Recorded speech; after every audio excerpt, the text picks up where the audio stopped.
The Gunners and the Villains, North London versus the West Midlands. The last fixture of 2015-2016 as Villa bid farewell to the Premier League. Let's hope it's for just the one season.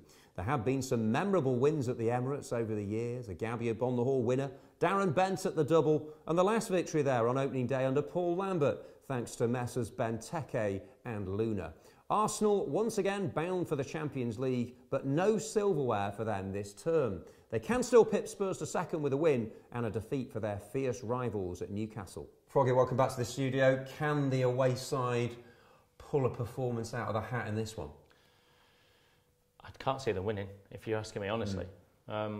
Purely because Arsenal have still got a lot to play for in terms of the Champions League and where they finish in the league. Yeah. You know, so it's all very tight up there. So no, I think Arsenal, the way they are with the players they've got coming back into the squad. I mean, Cazorla played in the week. Jack Wilshere's coming back. They've got unbelievable talent now coming back to the bench. In all honesty, I just think they'll simply be too strong for us, Jack. And as we bid adieu to the Premier League for now, you were involved as a player at the start of the adventure, really, weren't you? Any memories you want to share with us briefly, just that stand out from the whole of the Premier League, either playing it or watching it from a Villa point of view? It was funny because the very first year of the Premier League, I don't think we knew or appreciated how big the Premier League was to become worldwide.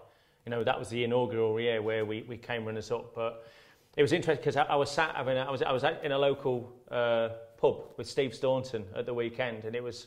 That's unlike you. Well, it was fantastic to talk with Stan about that year and all the things we went through and how close we were to winning the league, and special times. And it makes you realise, actually, I know this club's down at the moment, but it's certainly not out, and it will come back because it's too great a club, too big a support base for it never to come back to see its former glories. And you know, I hope they get off to a good start in the Championship next year because I think that'll be crucial. Absolutely vital. We have a good manager in charge, which will be even more important. But just getting some belief back into the club again, because it's been drained over not just this season. It's been 3 or 4 years in the making this now, Jack, and something has to change dramatically from the playing side, really, and just to try and introduce that winning mentality back to a squad that's been run ragged for a season or two now. Yeah, we look forward to seeing the away fans in fancy dress as well. That's always a tradition, isn't it? Well, I think a big shout out as well to the supporters, Jack, because they've, week in, week out, under the most awful duress at times, having to see what they've had to see. Yeah. They've come in their numbers. They've even tried to make a party of it. You know, the away fans have been incredible.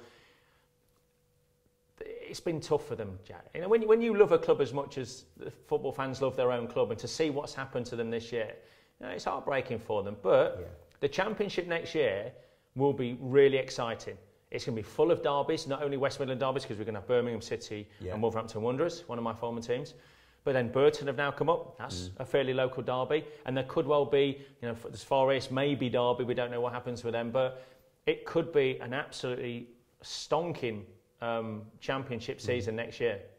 Getting quite emotional now, but thanks for your time, your company and your punditry, Froggy. Really appreciate it. Much more analysis over on ABTV HD. Andy Blair back alongside me for live commentary on Sunday afternoon. We'll see you then.